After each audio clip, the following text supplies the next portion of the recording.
Bienvenue dans le podcast de Steve Haldeman, la littérature au 7e ciel. Bonjour à tous, j'espère que vous allez bien. Aujourd'hui, ce podcast est consacré au roman Les carnets d'une soumise de province de Caroline Lamarche.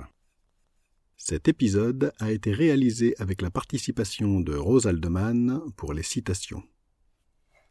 Caroline Lamarche est une écrivaine belge née en 1955. Elle a commencé à écrire sérieusement à 35 ans, après avoir beaucoup lu. Elle est une auteure de romans, de nouvelles, de poèmes et d'ouvrages pour les enfants. Elle a également été chroniqueuse et auteure de textes destinés à être mis en scène. Je connais peu son œuvre, n'ayant lu que le livre dont je vais vous parler aujourd'hui. Je sais simplement qu'elle est une auteure éclectique, ce que j'ai toujours tendance à apprécier chez les écrivains. J'avais donc un a priori positif avant même de la contacter. L'a priori s'est transformé en sympathie mesurée lorsque j'ai reçu sa réponse. Et lors de nos échanges, cette sympathie est devenue bien réelle, car j'ai eu le plaisir de découvrir une personne aux qualités rares. Mais j'anticipe un peu. Caroline Lamarche a écrit 3 textes érotiques, dont 2 d'entre eux au moins ont un contexte BDSM. C'est le cas de ses carnets. Son talent lui a valu plusieurs prix littéraires, dont le prix Goncourt de la nouvelle en 2019 pour « Nous sommes à la lisière », édité par la maison Gallimard. La page Wikipédia qui lui est consacrée est assez fournie, et je vous la conseille si vous voulez en savoir plus. Publié en 2004, Carnet d'une soumise de province est l'histoire des tribulations d'une femme et de son maître, qui déambulent de ville en ville à chacune de leurs rencontres, le couple ne partageant pas de vie commune en dehors de ses séjours réguliers. Le roman relate le point de vue de la renarde, surnom donné à cette femme par son amant dominant. Ce livre, je l'ai lu une première fois en 2007, au moment où je rédigeais la première version de Ma soumise, mon amour. Il faisait partie d'une liste d'œuvres écrites à la même époque et que l'on m'avait conseillé. Il y avait Le lien de Vanessa Duriez, sorti en 1993, Dolorosa Soror de Florence Dugas, sorti en 1996, Soumise de Salomé, sorti en 2002, Entre ses mains de Marthe Blot, sorti en 2003, Frappe-moi de Mélanie Muller, sorti en 2005, et Le bel échange de Claudine Galéa, sorti en 2005. Ces textes ont des points communs qui ont eu une influence sur mon propre parcours d'écrivain. Ils sont tous écrits par des femmes, ils présentent des personnages masculins souvent torturés, malsains ou brutaux, et il s'agit toujours de drames, d'histoires aux fins mélancoliques, tristes ou tragiques. Quand ce n'est pas le cas dans ces livres, c'est souvent mis en lumière dans leur suite, comme dans L'étudiante, la suite du lien de Vanessa Duriez. Or, les carnets d'une soumise de province partagent les mêmes similitudes. À sa première lecture, ce livre m'a laissé une impression mitigée. Pour ne pas écrire cette critique en m'appuyant sur un souvenir ancien, j'ai repris le livre et l'ai relu attentivement. Voici ce que j'en ai retenu. D'abord, j'ai apprécié la plume de l'auteur, même si je lui ai trouvé un défaut mineur.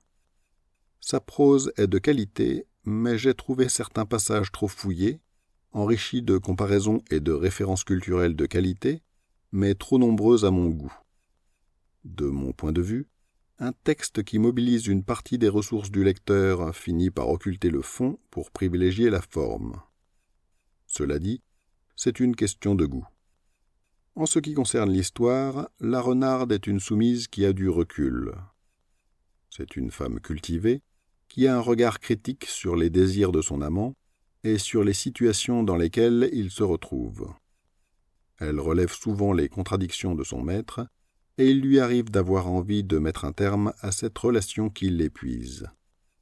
D'ailleurs, son amant est étonné de la persévérance de la renarde, il pensait qu'elle ne tiendrait pas plus de 4 mois. Le texte, qui ne donne pas de nom à cet homme, dresse de lui un portrait particulier.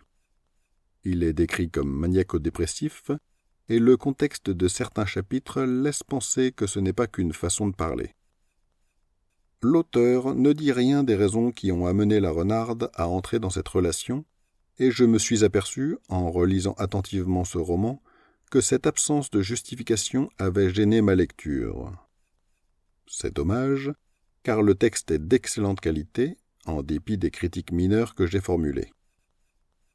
Bien entendu, j'ai essayé d'imaginer les raisons qui avaient pu amener l'auteur à écrire son roman de cette façon, à commencer par supposer qu'il pouvait être autobiographique, comme le sont certains romans de ce type.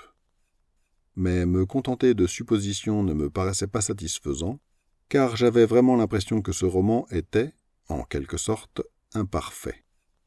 En savoir plus est la raison principale qui a motivé ma prise de contact avec Caroline Lamarche, via le formulaire de contact de son site internet.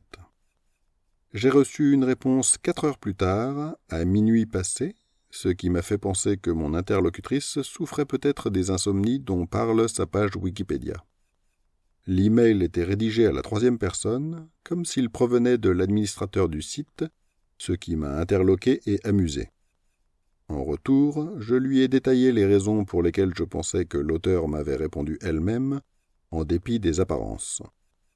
J'avais vu juste, et dans un second message, elle m'a dit qu'elle s'était amusée à me répondre de cette manière. C'était effectivement fin de sa part et assez drôle. Au sujet du contexte, elle m'a répondu la chose suivante. Caroline Lamarche est touchée et honorée de votre intérêt, mais elle ne répond jamais, pour aucun de ses livres, aux questions relatives au contexte dans lequel il a été écrit. Elle signale néanmoins que, dans le cas des carnets, la réponse à cette question du contexte est déjà présente au début du récit. Le maître l'enjoint d'écrire. C'est donc en quelque sorte un travail de commande. Mais la commande n'est en rien exécutée docilement, au contraire. Si la narratrice, dite la renarde, y revisite les invariants de la domination-soumission, c'est avec ironie. Elle n'est jamais dupe, tout en jouant le jeu. Elle est donc une soumise atypique qui, sans doute, ne le restera pas longtemps soumise. Elle va au bout de ses figures imposées de séance en séance, puis disparaît.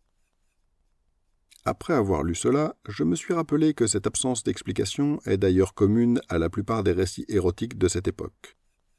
Et lors de nos échanges ultérieurs, Caroline Lamarche m'a fait remarquer que c'est le cas de la majorité des écrits érotiques et pas seulement des œuvres contemporaines.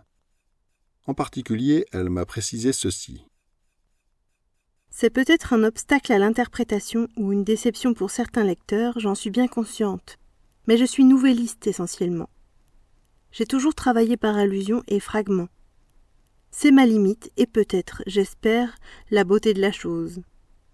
En agissant de la sorte, je n'ai d'ailleurs fait que suivre la manière de nombre de récits érotiques qui commencent au cœur de l'acte, du lien, de l'enfermement à deux.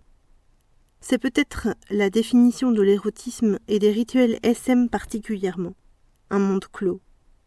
Ainsi, dans Histoire d'eau, de Pauline Réage, on ne sait rien non plus, puisque cela commence par « Son amant mène un jour haut se promener dans un quartier où ils ne vont jamais ». On n'apprendra que bien plus tard, après la mort de l'autrice, que Pauline Réage était le pseudo de Dominique Horry, qui, par ce livre, répondait à une commande de Jean Paulhan. Quant à Vanessa Duries, elle se contente d'une intro où elle dit que son père la battait, ce qui peut constituer une clé. Puis, elle commence directement par « Je ne suis pas sentimentale, pourtant j'aime mon maître et je ne m'en cache pas ». Ne parlons pas de Sade, de Mandiargue, de Hadley, ni de bataille dans l'histoire de l'œil. Ce sont des jeux cruels sans le moindre contexte là non plus. Que dire du superbe Le Boucher d'Alina Reyes ? On ne saura pas grand-chose de plus que la fascination de la narratrice pour ce boucher, et on n'en retient que notre propre fascination de lecteur. Ceci dit, en écrivant ce genre de choses, on s'attire inévitablement des réactions, d'hommes, en miroir. Il est moins compromettant d'écrire des livres pour enfants. Je connais Histoire d'eau, Le Lien et Sade, ayant d'ailleurs écrit des articles au sujet des trois, mais pas les autres références. Cela dit, Ces trois-là ont suffi à me confirmer que les récits érotiques omettent, la plupart du temps, de préciser pourquoi se déroulent les orgies qui y sont décrites. Cette absence de contexte fait que je n'aime pas ces textes autant que je l'aurais pu. Je les apprécie, mais ce manque d'explication fait souvent passer leurs personnages pour des êtres irréfléchis, uniquement préoccupés par leur désir de céder à leurs instincts et à leurs pulsions sexuelles.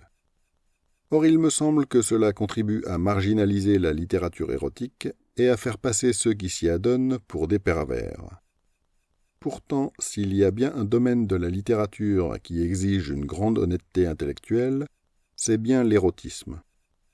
En particulier, écrire des textes BDSM suppose de résister à la censure morale de ceux qui ont peur de leur propre sexualité et de leurs fantasmes. Écrire dans ce domaine nécessite une vraie introspection et une appétence féroce pour la liberté d'expression. Qui plus est, écrire un bon roman suppose de mettre beaucoup de soi dedans et d'y dévoiler non pas sa vie, mais sa sensibilité. Or, se dévoiler dans le domaine de l'érotisme, c'est se mettre à nu, en quelque sorte, ce qui n'est pas évident de prime abord. Madame Lamarche est une des rares auteurs généralistes qui n'a pas eu peur de publier de l'érotisme à visage découvert, sans se cacher derrière un pseudonyme, comme elle aurait pu le faire. En cela, elle m'a fait penser à Claudine Galéa, auteure du Bel Échange. Elles ont d'ailleurs en commun d'avoir aussi écrit pour les enfants. Il me semble que, en partie du fait du patriarcat, rares sont celles qui se sentent la liberté d'en faire autant. Et c'est la faute de notre société, qui a du mal à concilier l'image de la mère aimante et celle de l'amante aimante. Pourtant, l'une n'existe pas sans l'autre. Caroline Lamarche a d'ailleurs payé ce choix par la perte d'une partie de son lectorat, qui a été perturbé par son audace.